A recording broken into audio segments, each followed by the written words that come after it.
നമസ്കാരം. നമ്മുടെ ഇന്ത്യയിൽ ഗ്രാൻഡ് മുഫ്തി എന്നൊരു പദവിയില്ല. അറേബ്യൻ കൺട്രീസിലുണ്ട്. അത് ആധ്യാത്മികമായിട്ടുള്ള ഭൂമികയിൽ ഏറ്റവും വലിയ ആൾ എന്ന നിലയ്ക്കാണ്. ഇസ്ലാമിക രാജ്യങ്ങളിൽ ശരീഅത്ത് സംബന്ധമായിട്ടുള്ള കാര്യങ്ങൾ, അത് സംബന്ധിയായിട്ടുള്ള ശിക്ഷകളും കാര്യങ്ങളൊക്കെ ഏതെല്ലാം രീതിയിൽ വേണം, നടപടികൾ, അതിനായിട്ട് വളരെ വ്യവസ്ഥാപിതമായിട്ടുള്ള, നമ്മൾ പറയുന്നൊരു ഭരണഘടനാ സ്ഥാപനം എന്ന് പറയുന്ന പോലെ അങ്ങനെ ഒരു പ്രോഗ്രാമിംഗ് ആണ് ഈ ഗ്രാൻഡ് മുഫ്തിയുടേത്. അവർക്ക് അധികാരങ്ങളുണ്ട്. അവിടെയുള്ള സൗദി അറേബ്യയിലോ അവിടെയൊക്കെ ആണെങ്കിൽ അവിടെയുള്ള ഭരണാധികാരികളുടെ മേലെയോ അതിൻ്റെ ഒപ്പമോ ഉള്ള അധികാരം ഇവർക്കുണ്ട്. പക്ഷെ ഇവിടെ ഇന്ത്യയെ സംബന്ധിച്ചിടത്തോളം ഒരേ ഒരു അധികാരത്തിൻ്റെ ഭൂമിക മാത്രമേ ഉള്ളൂ. അത് ഭരണഘടന മാത്രമാണ്. ആ ഭരണഘടനയ്ക്ക് താഴെയാണ് സകലമാന പേരും. വേണമെങ്കിൽ ആലങ്കാരികമായിട്ട് പറയാം, ഭരണഘടനയ്ക്ക് മേലെ നിൽക്കുന്നത് എന്ന് പറയാവുന്നത് ഇന്ത്യൻ പ്രസിഡന്റ് സ്ഥാനമാണ്. ഇന്ത്യൻ പ്രസിഡന്റിനെ അദ്ദേഹം എന്തെങ്കിലും കുറ്റങ്ങൾ ചെയ്യുകയാണെങ്കിൽ അദ്ദേഹത്തിൻ്റെ പദവിയിൽ നിന്ന് നീക്കിയിട്ട് വേണം. പിന്നെ ഇംപീച്ച്മെൻ്റ് എന്ന് പറയും, അത് പാർലമെൻറ്റ് ചെയ്യണം. അത് ഭരണഘടന നമ്മളെ സാധാരണ പോലെ പോലീസ് സ്റ്റേഷനും കോടതിയും ഇട്ട് ബന്ധപ്പെട്ട് പറ്റില്ല. അതിൻ്റെ നിയമവശങ്ങളും കാര്യങ്ങളും നമുക്കിവിടെ ചർച്ച ചെയ്യേണ്ട എനിക്കറിയില്ല. അതൊന്നും ഏകദേശ രൂപം പറഞ്ഞത് മാത്രം ആയതുകൊണ്ട് തന്നെ ഇന്ത്യയിലെ ഗ്രാൻഡ് മുഫ്തി എന്നൊരു പദവിയില്ല. ഇവിടെ ഈ സന്യാസിമാരുടെ ഇടയിൽ മഹാമണ്ഡലേശ്വർ എന്ന് പറഞ്ഞിട്ടുള്ളൊരു പദവിയുണ്ട്. ആ പദവി അവരായിട്ട് എടുത്തിരുന്ന എന്നെ സംബന്ധിച്ചിടത്തോളം ഞാൻ ഒരു 5-8 സന്യാസിമാരെല്ലാം ചേർത്ത് ഞാൻ സ്വയം വിധിക്കുകയാണ്, ഞാൻ മഹാമണ്ഡലേശ്വറാണ്. ആ ആശ്രമത്തിൻ്റെ ഈ ആശ്രമത്തിൻ്റെയും മറ്റേ ആശ്രമത്തിൻ്റെ ഈ ആശ്രമത്തിൻ്റെ ആൾ ഞാനാണ്. എൻ്റെ കൂട്ടുകാർ ആയിട്ട് അല്ലെങ്കിൽ എൻ്റെ ഒപ്പമുള്ള ആൾക്കാർ കൂടി തന്നെ ഒരു സുപ്രഭാതത്തിൽ തലകൾ കുറച്ച് വെള്ളം ഒഴിച്ച് മഹാമണ്ഡലേശ്വർ അങ്ങനെ പറയാം. പക്ഷെ അതിന് യാതൊരു വിധത്തിലുള്ള നിയമ ആനുകൂല്യങ്ങളും നമ്മുടെ ഭരണഘടനാ സംബന്ധമായിട്ടുള്ള ആനുകൂല്യങ്ങളും ഒന്നും അതിന് കിട്ടാൻ പോകുന്നില്ല. അവർക്കിവിടെ എന്തെങ്കിലും ഒരു അവരുടെ കൂട്ടത്തിലുള്ള സന്യാസിന് കുറ്റം ചെയ്തു എന്നിരിക്കട്ടെ, അവർക്ക് വെറുതെ വിടാൻ പറ്റുമോ? അവർക്ക് ശിക്ഷിക്കാൻ പറ്റുമോ? ഒന്നും പറ്റില്ല. അപ്പം ആയതുകൊണ്ട് തന്നെ ഇന്ത്യയിൽ ഗ്രാൻഡ് മുഫ്തി എന്നൊരു പദവിയില്ല. ഇനി അങ്ങനൊരു പദവി ഉണ്ടെങ്കിൽ ഞാൻ ഡൽഹിയിലുള്ള സമയത്ത് പലപ്പോഴായിട്ട് കണ്ടിട്ടുള്ള ഒരാളാണ് ഈ മൗലാന അർഷദ് മദനി. കണ്ടിട്ട് മാത്രമേ ഉള്ളൂ, പലപ്പോഴായിട്ട് കണ്ടിട്ടേ ഉള്ളൂ. വേറെ ബന്ധങ്ങളൊന്നും അതിൻ്റെ സാഹചര്യങ്ങളും ഇല്ലല്ലോ. ഇപ്പം ഞാൻ ആ ഫോട്ടോ കണ്ടപ്പോൾ വീണ്ടും അത് ഓർക്കുകയാണ്. വാസ്തവത്തിൽ മൗലാന അർഷദ് മദനി ദാറുൽ ഉലൂം ദയൂബന്ദ് അങ്ങനെയൊരു ഇതിൻ്റെ മേധാവിയാണ്. ഇന്നിപ്പോൾ ഇന്ത്യയിലുള്ള ഏറ്റവും കൂടുതൽ അനുയായികൾ, ഒന്നാം സ്ഥാനം നമ്മളൊരിക്കൽ ഈ ദേവരാജ മാസ്റ്റർ ആരോട് ചോദിച്ചു, മറ്റേ സ്വാമിയോട് ചോദിച്ചു, നമ്മളുടെ ദക്ഷിണാമൂർത്തി സ്വാമിയോട് ചോദിച്ചു, ഇവിടുത്തെ ഏറ്റവും നല്ല ഗായകൻ ഏതാ? സിനിമാ പാട്ടുകാരൻ യേശുദാസ്.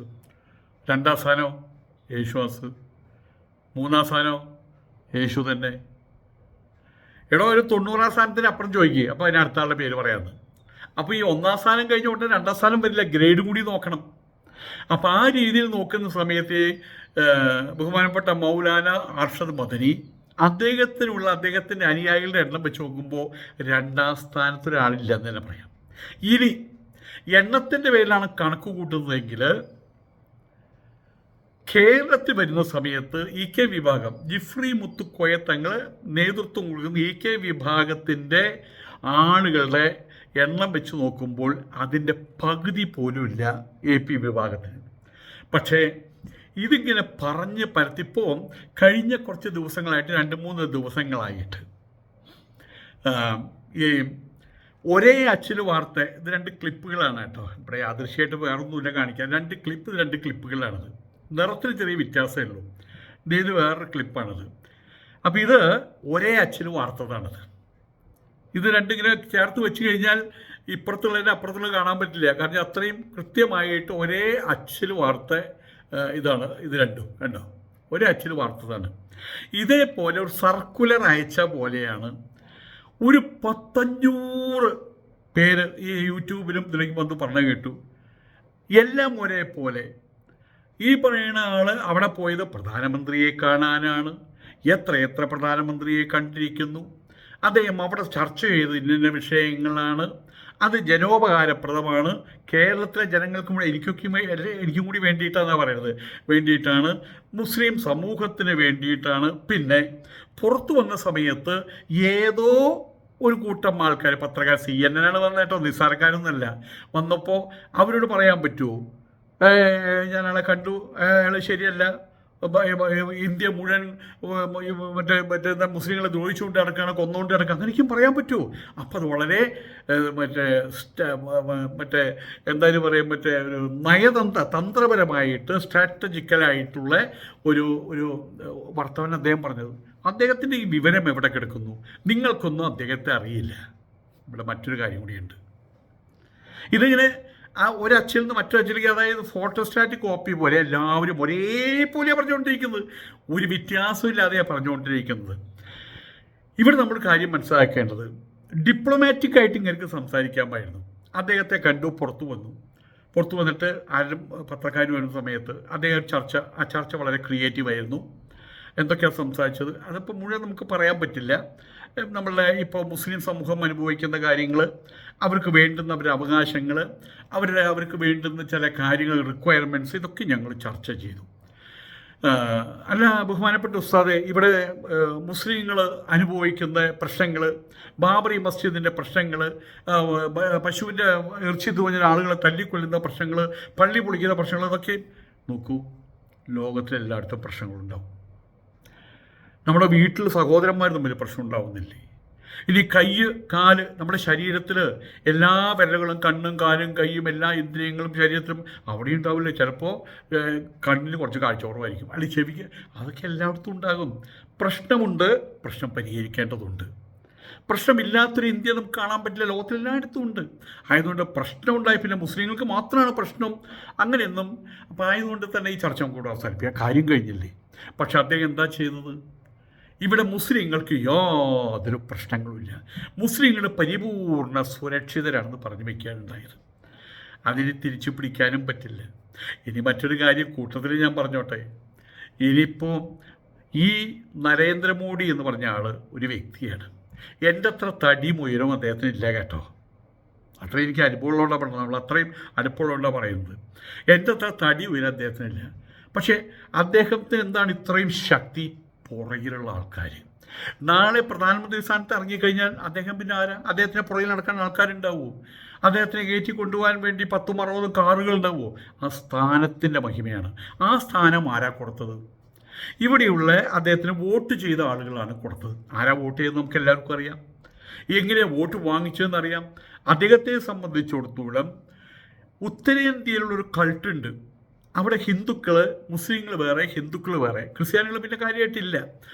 മുസ്ലിങ്ങളുള്ളിടത്ത് ഹിന്ദുക്കൾ പോവില്ല, ഹിന്ദുക്കളുള്ളിടത്ത് മുസ്ലിങ്ങൾ പോവില്ല. അവർ പലപ്പോഴും പറയും അത് മുസ്ലിങ്ങളുടെ ഏരിയ, ഇത് ഹിന്ദുക്കളുടെ ഏരിയ. അങ്ങനെ പറഞ്ഞ ഒരു സെപ്പറേഷൻ, ഒരു വല്ലാത്തൊരു ഡിസ്ക്രിമിനേഷൻ അവിടെയുണ്ട്. അതിൽ മുതലെടുത്തിട്ട് ഞാനുണ്ടെങ്കിൽ അഥവാ സംഘപരിവാരമുണ്ടെങ്കിലാണ് ഹിന്ദുക്കൾക്ക് ഇവിടെ രക്ഷയുള്ളൂ. ആദ്യം തന്നെ പറഞ്ഞ മുസ്ലിങ്ങൾ അപകടകാരികളാണ്. ഇതൊക്കെ നമ്മൾ പറഞ്ഞ കാര്യങ്ങളാണ്. അപ്പോൾ അവരുടെ ടാക്ടിക്സ് ഇതായിരുന്നു, ഒരു സെപ്പറേഷൻ ഉണ്ടാക്കുക, വലുതായിട്ട് ഡിസ്ക്രിമിനേഷൻ നടത്തിയിട്ട് ഞങ്ങൾ നിങ്ങളുടെ ഭാഗത്താണെന്ന് പറഞ്ഞ് അവിടെ പരത്തിയിട്ട് അങ്ങനെയാണ് അധികാരത്തിൽ കയറിയത്. നാളെ ഈ അബൂബക്കർ പറഞ്ഞ പോലെ, അദ്ദേഹം പറഞ്ഞ പോലെ എല്ലാ പരിഹാരങ്ങളും, ഈ ഇന്ത്യ പരിപൂർണമായിട്ടും സുരക്ഷ എന്ന് പറഞ്ഞാൽ എന്തെങ്കിലും പ്രശ്നം ഉണ്ടായിക്കഴിഞ്ഞാൽ നരേന്ദ്രമോദി എന്ത് ചെയ്യുന്നൊരു ചോദ്യമാണ്. ഞാൻ പറഞ്ഞുതരാം. നാളെ ഒരു പള്ളി പൊളിക്കുന്നു, അല്ലെങ്കിൽ നാളെ ഒരു കൂട്ടക്കൊലപാതകം, മറ്റേ പശുവിൻ്റെ ഇറച്ചി തിന്നു, ബീഫ് തിന്നു എങ്കിൽ പറഞ്ഞാൽ അങ്ങനെ ഒരു പ്രശ്നം ഉണ്ടാകുന്നു. അതിൻ്റെ പേരിൽ വലിയൊരു കലാപം ഉണ്ടാകുന്നു, തല്ലിക്കൊല്ലലുണ്ടാകുന്നു. ഈ സമയത്ത് ഒരു വാക്ക്, ഇത്രയും കാലമായിട്ട് പലരും പറയുന്ന ഒരു കാര്യമാണ് ഞാനിപ്പോൾ ഈ പറയാൻ പോണത്. ഇവിടെ മുസ്ലിങ്ങൾക്ക് നേരെയുള്ള, മുസ്ലിങ്ങളുടെ മഹാനായിട്ടുള്ള ഗ്രാൻഡ് മുഫ്തി എന്നോട് വന്നു, കണ്ടു, സംസാരിച്ചു, കാര്യങ്ങളെല്ലാം സോൾവ്ഡ് ആയിട്ടുണ്ട്. എന്തെങ്കിലും പ്രശ്നമുണ്ട് ഞാൻ പരിഹാരം കണ്ടിട്ടുണ്ട്. പക്ഷേ ഇനി മുസ്ലിങ്ങളുടെ നേരെ വിരൽ ചൂണ്ടുക, അവരുടെ പള്ളികൾക്ക് നേരെ വിരൽ ചൂണ്ടുക, പള്ളിക്കകത്ത് ശിവലിംഗം ഉണ്ടെന്ന് പറയുക, ഇങ്ങനെ പറയുകയാണെങ്കിൽ അത് BJP അക്കൗണ്ടിൽ വേണ്ട എന്നൊരു വാക്ക് പറയാൻ ഈ ജന്മത്ത് നരേന്ദ്രമോദിക്ക് കഴിയുന്നു തോന്നുന്നുണ്ടോ? അങ്ങനെ പറഞ്ഞു കഴിഞ്ഞാൽ അങ്ങേരെ നമ്മളുടെ ഇവിടേക്ക് മറ്റേ സുനിത വില്യംസൊക്കെ പോയ റോക്കറ്റില്ലേ, അതിനകത്ത് വെച്ചിട്ട് അടിയിൽ തീ കൊളുത്തിയിട്ട് മേലോട്ട് പറഞ്ഞു വിടും സംഘപരിവാറിനെ സംബന്ധിച്ചിടത്തോളം രക്തത്തിൽ അലിഞ്ഞു ചേർന്നതാണ് VD സവർക്കർ. നരേന്ദ്രമോദി അല്ല കേട്ടോ. VD സവർക്കർ ഒരു മാലയിലെ നൂല് പോലെ ഈ അറ്റം പോലെ നിൽക്കുന്നുണ്ട്. ആ മാലയിലുള്ള പൂവ് പലതും പുതിയത് വരുന്നു, കൊഴിഞ്ഞു പോകുന്നു. ആ മാലയിൽ ഡോക്ടർ കേശവ് ബൽറാം ഹെഡ്ഗേവർ വന്നു, അദ്ദേഹം മരിച്ചുപോയി. അതിനുശേഷം മറ്റേ ഗുരുജി MS ഗോൾവാൾക്കർ വന്നു, അദ്ദേഹത്തിൻ്റെ കാലം കഴിഞ്ഞു. സുദർശൻജി വന്നു, രാജേന്ദ്ര സിംഗ്ജി വന്നു, അവരുടെ കാലം കഴിഞ്ഞു. ഇപ്പോൾ മറ്റേ മോഹൻ ഭാഗവത് ഉണ്ട്, അവരുടെ കാലം കഴിയും.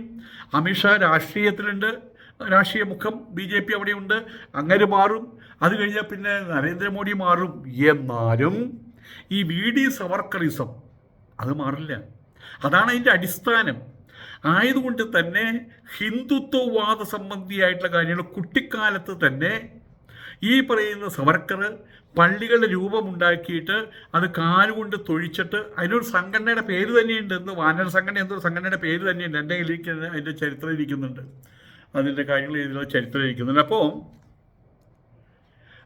അന്നേ തുടങ്ങി വെച്ചതാണ്, ആ മനസ്സ് അതേ ഉള്ളൂ. അദ്ദേഹത്തെ മാറ്റി നിർത്തിക്കൊണ്ട് ഒരു കൽപ്പന നരേന്ദ്രമോദിക്കും പുറപ്പെടുവിക്കാൻ പറ്റില്ല. അങ്ങനെയാണെങ്കിൽ ഇപ്പോൾ നടന്നു വന്നുകൊണ്ടിരിക്കുന്ന കാര്യങ്ങൾ ഇനിയും ഇവിടെ നടന്നുകൊണ്ടിരിക്കും. ഇനിയും പള്ളികളുടെ മേലെ ചൂണ്ടിയിട്ട് പറയുന്നത് അവിടെ ശിവലിംഗാണ് പൊളിക്കണം, ഇനി അയാൾ പശുവിൻ്റെ ഇറച്ചി നിന്ന് അയാളെ കൊല്ലണം, പശു കള്ളക്കടത്ത് കടത്തുന്നു അയാളെ കൊല്ലണം. ഇനി ഇവിടെ അടിയുണ്ടാവും, ഇനി ഇവിടെ കലാപം ഉണ്ടാകും, ഇനിയും കൊലപാതകം ഉണ്ടാകും. ഇനിയും ബാബാന്ന് പേര് വെച്ചതിൻ്റെ പേരിൽ ഒരു മുസ്ലിമിനെ തല്ലിക്കൊല്ലാൻ വന്നിട്ട് എന്തോ ഭാഗത്തൊരു ഹിന്ദുവാണ് ചെന്ന് രക്ഷിച്ചത്. ഇതൊക്കെ ഇനിയും ഉണ്ടാകുമ്പോൾ ഇതുവരെ ഇല്ലാത്ത രീതിയിലുള്ള വലുതായിട്ടുള്ള കുന്തം നിൽക്കുന്ന പോലെയാണ് ശരങ്ങളല്ല കുന്തം. അതായിരിക്കും ഈ പറയുന്ന കാന്തപ്പൻ വിവാദത്തിനടങ്ങി തിരിയുന്നത്. ഇപ്പം എന്തായിടോ കാന്തപ്പ, ഇതിനെക്കുറിച്ച് എന്ത് പറയുന്നടോ കാന്തപ്പ എന്നിത്യാദി കാര്യങ്ങൾ അസ്ത്രം വരുന്ന പോലെയല്ല, കുന്തം വരണ പോലെ വരും. അന്ന് മിണ്ടാൻ പറ്റാത്ത സാഹചര്യം ഉണ്ടാകും.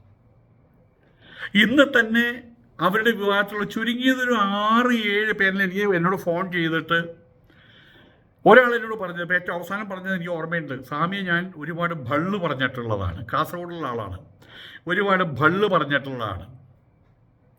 അങ്ങനെ അവിടെ പോയിട്ട് അവിടെ നിന്നൊരു ഹിന്ദു സ്ത്രീ വിവാഹം കഴിച്ചിട്ട് മുസ്ലിം ആയിട്ടുണ്ട് തോന്നുന്നു. ആ സ്ത്രീ നല്ല സ്കൂളിൽ മാഷോ അങ്ങനെ തൃശ്ശൂർകാരനാണ് ശരിക്കും. കാസർഗോഡ് ജോലി ചെയ്താൽ അവിടുത്തെ ഒരു ടീച്ചർ വിവാഹം കഴിച്ച് അങ്ങനെയാണ്.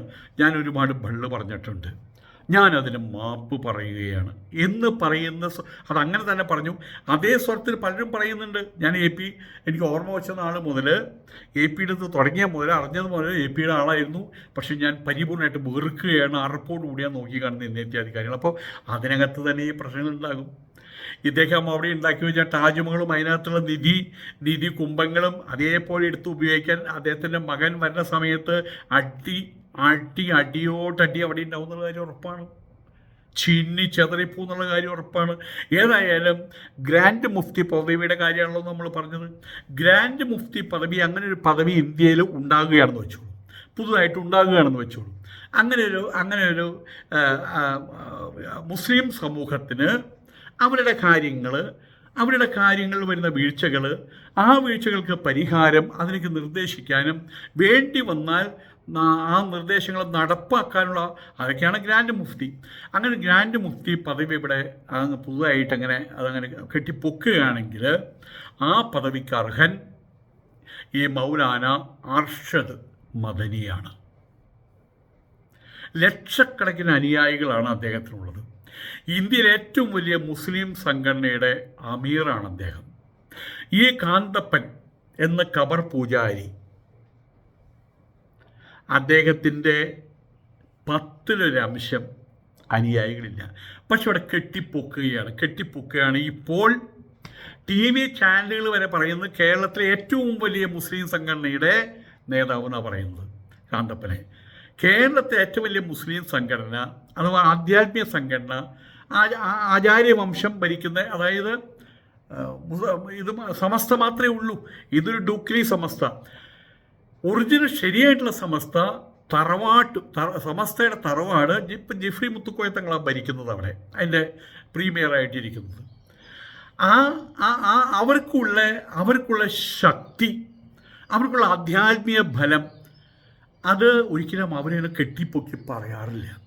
ആയതുകൊണ്ട് ഇവരെല്ലാവരെയും ധാരണ എന്താണ്, നമ്മൾ മുമ്പിൽ കാണുന്നത് നമുക്ക് എപ്പോഴും കാണാൻ പറ്റുള്ളൂ.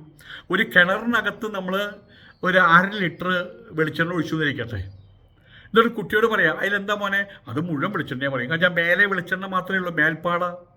ഇതുപോലെ ഫേസ് പൗഡർ ഇട്ട് നടക്കാൻ ഉള്ളിൽ കുഷ്ഠരോഗമാണ്. കുഷ്ഠരോഗം ഉള്ളിൽ, പുറത്ത് കുട്ടിക്കൂറ പൗഡർ, വല്ല കാര്യമുണ്ടോ? നാറ്റം പുറത്ത് വരില്ലേ? ഇതാണിപ്പോൾ ഈ അബൂബക്കർ അവരുടെ പ്രശ്നം. ഇപ്പോൾ ഇതാണ്, അവർ തന്നെ തീ തിന്നാൻ പോവുകയാണ് വരുന്ന കാലഘട്ടങ്ങളിൽ നടത്തും. അബദ്ധം സംഭവിച്ചു കഴിഞ്ഞു. ഏതായാലും രസകരമായിട്ടൊരു കാര്യം എന്താ അറിയാമോ? അന്ധേനൈവ നീയമാണ് യഥാന്താഹ. അന്ധന്മാരാൽ നയിക്കുന്ന, അഥവാ മണ്ടന്മാർ, അന്ധൻ വെച്ചാൽ അറിവില്ലാത്ത, അഥവാ മണ്ടന്മാരാൽ നയിക്കുന്ന തിരുമണ്ടന്മാരുടെ സംഘടനയായിട്ട് മാറിയിട്ടുണ്ട് ഈ ഡൂക്കിലി സമസ്ത. കാരണം അയാൾ പറയുകയാണ്, പണ്ട് തമ്പുരാൻ, വേറൊരു തമ്പുരാൻ വന്നപ്പോൾ പറഞ്ഞു, അതാരാ? അതെൻ്റെ സർവൻ്റാണ്. ഓ, നിങ്ങളുടെ സർവൻ്റ് എങ്ങനെ? നിങ്ങൾ അനുസരിക്കുമോ? ഓ, അനുസരിക്കും. അപ്പോൾ അയാളുടെ സർവൻറ്റിനെ കൊണ്ടുവന്നിട്ടുണ്ട്. അയാളുടെ സർവൻറ്റിന് അയാൾ അവിടെ കുറച്ച് കപ്പ ഇരിക്കുന്നുണ്ട്. ആ കപ്പ എടുത്ത് കൊടുത്തിട്ട് പറഞ്ഞു, ഇതൊന്ന് തിന്നേ എന്ന് പറഞ്ഞപ്പോൾ എന്തിനാന്ന് ചോദിച്ചു. ഒരു ചോദ്യം ഉണ്ടായി. ഓക്കെ, അയാൾ തിന്നു. ഇവിടെ ഇയാൾ ഇതുപോലെ തന്നെ ഒരു കപ്പ 2ആയിട്ട് മുറിച്ചു. ഒരേ കപ്പ 2ആയിട്ട് മുറിച്ചു. എന്നിട്ടൊരു കപ്പയുടെ ഒരു കഷ്ണം എടുത്തിട്ട് തമ്പുരാൻ അതിൽ നിന്നൊരു ഒന്ന് നുറുക്കിയിട്ട് ആ കഷ്ണം കഴിച്ചിട്ട് പറഞ്ഞു, അയ്യേ കയ്പ്പ്, അയൽ വെക്കാൻ കൊള്ളില്ല എന്ന് പറഞ്ഞു. രാമ ഒന്ന് നോക്കുകയെന്ന് പറഞ്ഞു. തുപ്പനോട് പറഞ്ഞു. തുപ്പൻ കടിച്ചു, അയ്യേ എങ്ങനെ കയ്പ്പ്, കഴിക്കാനേ വയ്യ, എന്തൊരു കപ്പയാത് എന്ന് പറഞ്ഞു. അതിന് താഴെ പോയിട്ട് അങ്ങനെ ആ കപ്പയുടെ മറ്റേ ഭാഗം അതെടുത്തിട്ട് അതിൻ്റെ ഒരു കൊത്തിട്ട് തിന്നു. ഐ, ഇത് നന്നായിട്ടുണ്ടല്ലോ, നെയ്യ് പോലെ, ഇങ്ങനെ ചവയ്ക്കുമ്പോൾ നെയ്യ് ചവയ്ക്കണ പോലെ, നല്ല രുചിയുണ്ട് എന്ന് പറഞ്ഞു. തുപ്പ, ഇതൊന്ന് കടിച്ചു നോക്കുന്നു പറഞ്ഞു. തുപ്പൻ കടിച്ചു, ഹൈ, നന്നായിട്ടുണ്ട് തമ്പുരാ, ഇത് നല്ല നമ്മുടെ വെണ്ണ പോലെ, വെണ്ണയിൽ കുറച്ച് തേന ഒഴിച്ച പോലെയുണ്ട്, എന്ത് രസമാണ്. അതിനെന്താ, ആ പട്ടി കുറയ്ക്കുമ്പോൾ ഈ പട്ടി കുറച്ചേ മതിയാകൂ, തമ്പുരാൻ പട്ടി കുറയ്ക്കുമ്പോൾ ഈ പട്ടി കുറയ്ക്കണു. His masters voice. ഇന്നലെ വരെ RSS എന്ന് പറഞ്ഞു കഴിഞ്ഞാൽ എല്ലാവരെന്താ പറഞ്ഞത്? RSS ചാരൻ. RSS ചാരൻ എന്ന് പറഞ്ഞാൽ എന്താണ്? പിശാജ്.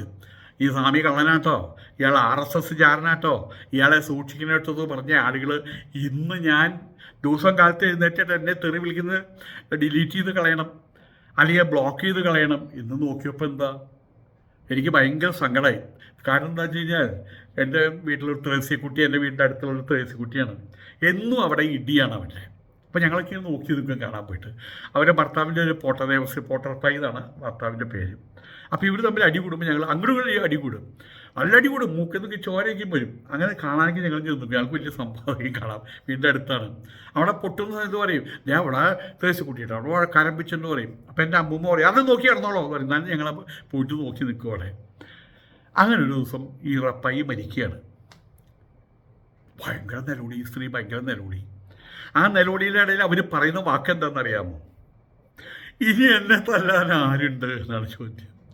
ഇനി എന്നെ തല്ലാൻ ആരുണ്ട് എന്ന് പറഞ്ഞിട്ട്, കർത്താവ് ക്രിസ്ത്യാനിയാ, ഇനി എന്നെ തല്ലാൻ ആരുണ്ടെന്ന്. ഇതുപോലെ